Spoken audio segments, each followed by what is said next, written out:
नमस्कार, आपका स्वागत है अगले एपिसोड में रिच क्लिक के। और इस एपिसोड में हम ये बात करने वाले हैं कि अगर आपके पास 1.5 या 3 लाख रुपए हैं और आपको एक टैक्स एग्जम्प्टेड कैटेगरी की इन्वेस्टमेंट में भारत देश में कोई इन्वेस्टमेंट करनी है, तो हमारे पास दो चॉइसेस हैं जो निकल के आती हैं और आज हम उन दोनों चॉइसेस का कंपैरिजन करेंगे। तो दो चॉइसेस आपके पास हैं, पीपीएफ और एक है सुकन्या समृद्धि योजना।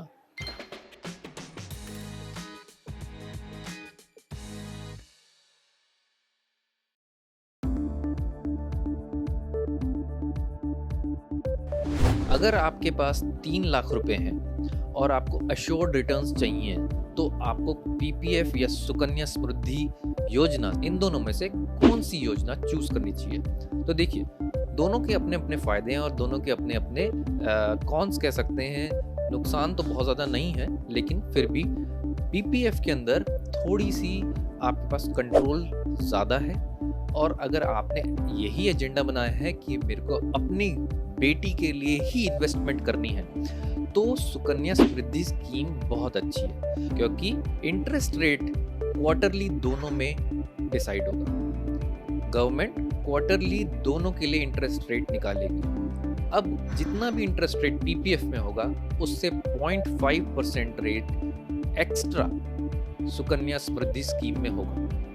तो सुकन्या समृद्धि योजना के अंदर हमेशा आपको 0.5 ज़्यादा मिलेगा इंटरेस्ट रेट। अब दूसरा क्या है कि अगर आप कम इंटरेस्ट रेट के लिए ओके हैं इन्वेस्टमेंट करने के लिए, तो 15 ही साल के अंदर आप यहाँ से इन्वेस्टमेंट निकाल सकते हैं पीपीएफ से।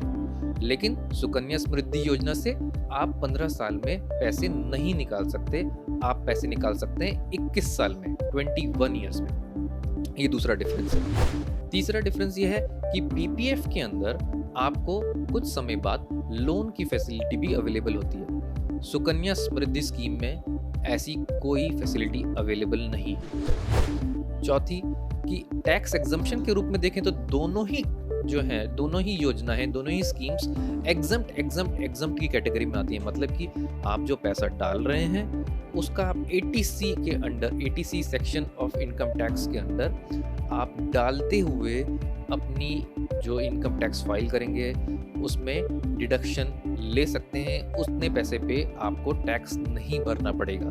तो ये कितने पैसे हैं?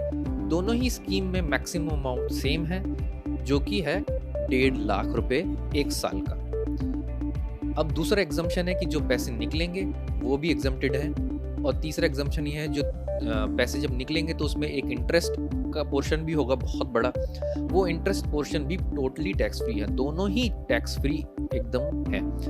एक बहुत बड़ा डिफरेंस और है कि पीपीएफ को मैं 15 साल बाद भी 5-5 साल की चंक्स में, बहुत लंबे समय तक, जब तक मैं जीवित हूँ तब तक मैं इसको कंटिन्यू कर सकता हूँ। लेकिन सुकन्या समृद्धि स्कीम को मैं कंटिन्यू नहीं कर सकता।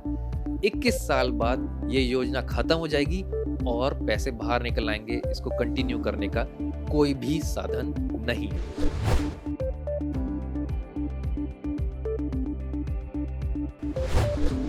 दोनों ही स्कीम्स एग्जम्प्ट कैटेगरी में आते हैं।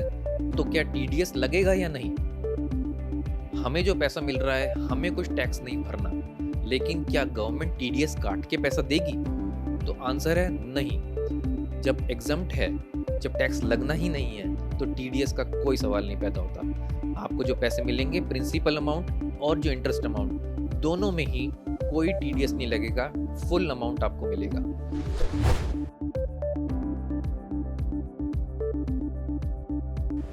अगर आप ये लोग जानना चाहते हैं कि अगर आप पीपीएफ में पैसे लगाते हैं या सुकन्या समृद्धि स्कीम में पैसे लगाते हैं, तो कंपैरिजन करने का सिर्फ एक ही तरीका है कि सुकन्या समृद्धि स्कीम, जिसके अंदर हमारे पास जो ड्यूरेशन है वो 21 ही साल की है, उसको ना हम कम कर सकते हैं ना ज़्यादा कर सकते हैं, तो हम पीपीएफ को भी उसी तरीके से नापें, क्योंकि पीपीएफ सिर्फ 15 साल के लिए हो सकता है। ठीक है, तो इस हिसाब से आपके सामने मैं एक चार्ट रखता हूँ जिसके अंदर आप देख सकते हैं कि अगर हम हर साल 1.5 लाख रुपए, 1,50,000 रुपए हम डालते हैं, तो पीपीएफ में 1 साल बाद मुझे इंटरेस्ट मिलता है 10,650 रुपए।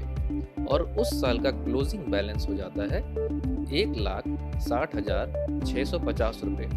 और फिर ये क्लोजिंग बैलेंस अगले साल का ओपनिंग बैलेंस बन जाता है। और इसी तरीके से हमने टोटल आप देख सकते हैं कि हर साल हमने 1.5 लाख रुपए जमा किए 15 सालों तक, और 15 सालों के अंत में हमें जो पैसे मिले वो पूरे हुए 40,68,209 रुपीज़। जबकि सुकन्या समृद्धि योजना के अंदर हम लोगों को एक तो पहली बात है कि 0.5% का इंटरेस्ट ज़्यादा ही मिलने वाला था। तो पहले ही साल में जब हमने 1.5 लाख रुपए डाले तो हमें एनुअल रिटर्न जो मिला वो 11,400 मिला, जबकि पीपीएफ में हमें मिला था 10,650 रुपये। तो पहले ही साल से आपको थोड़ा सा एक्स्ट्रा प्रॉफिट, एक्स्ट्रा रिटर्न्स मिलने लगा। और हमें इन्वेस्टमेंट करनी है सुकन्या समृद्धि योजना में 15 ही साल तक, दोनों में 15 ही साल तक इन्वेस्टमेंट कर सकते हैं। बाकी के बचे जो 6 साल है सुकन्या समृद्धि स्कीम में, इसमें आपको इन्वेस्टमेंट नहीं करनी, लेकिन जैसा कि आप देख सकते हैं कि रिटर्न आपको मिलता रहेगा। तो आप 15th ईयर का 15वें साल का क्लोजिंग बैलेंस देखें, वही अमाउंट जो क्लोजिंग बैलेंस है वो 16वें साल में ओपनिंग बैलेंस में आ जाता है। और फिर 16वें साल का आपको जितना इंटरेस्ट मिला और इंटरेस्ट जोड़ने के बाद जो क्लोजिंग बैलेंस बना वो फिर 17वें साल में ओपनिंग बैलेंस में आ जाता है। तो इस तरीके से देखेंगे कि हमने इन्वेस्टमेंट तो 15 साल तक करी, लेकिन हमें रिटर्न्स मिले पूरे 21 साल तक। तो 21 साल बाद आप देख सकते हैं कि सुकन्या समृद्धि योजना में 65,93,071 रुपीज़ का हमें टोटल अमाउंट मिला, जबकि दोनों ही स्कीम्स में हमने 15 ही साल तक पैसे डाले और पैसे दोनों ही स्कीम्स में हमने इक्वल डाले, यानी कि साल में सिर्फ 1.5 लाख रुपए 15 साल तक। तो इस तरीके से देखा जाए तो सुकन्या समृद्धि योजना के अंदर आपको पैसे ज़्यादा मिले, रिटर्न ज़्यादा मिले। लेकिन ये बात ज़रूर ध्यान रखें कि इस योजना का जो मकसद है वो ये है कि आप अपनी बेटी के लिए बहुत सारे पैसे इकट्ठे कर सकते हैं। अब आप सोचें, अगर आपकी बेटी अभी पैदा हुई है, इसी साल पैदा हुई है और आपने सुकन्या समृद्धि योजना ले ली है, तो अब जब वो 21 साल की होगी तो आप उसको 65 लाख रुपीस दे पाएंगे। शादी, एजुकेशन, मेरे ख्याल से पहले घर की डाउन पेमेंट और गाड़ी भी आ जाएगी इसमें। तो बहुत सारे पैसे हो सकते हैं इसके अंदर, जबकि पीपीएफ में कम अमाउंट आपको मिलेगा। लेकिन पीपीएफ में आपको अमाउंट पहले मिल सकता है, पीपीएफ में आपके पास फ्लेक्सिबिलिटी ज़्यादा है, पीपीएफ के अंदर आप बीच में अगर आपको पैसे चाहिए तो लोन ले सकते हैं, प्री मैच्योरल विड्रॉल नहीं कर सकते।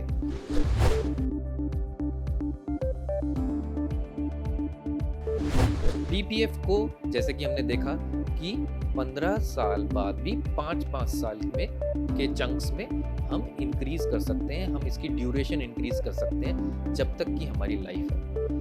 Sukanya Samriddhi scheme girl child के लिए बनी है, गर्ल अडल्ट के लिए नहीं।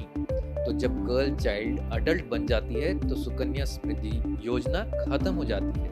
उसकी मैक्सिमम ड्यूरेशन और मिनिमम ड्यूरेशन दोनों 21 साल ही है, तो उसको हम आगे बिल्कुल नहीं बढ़ा सकते।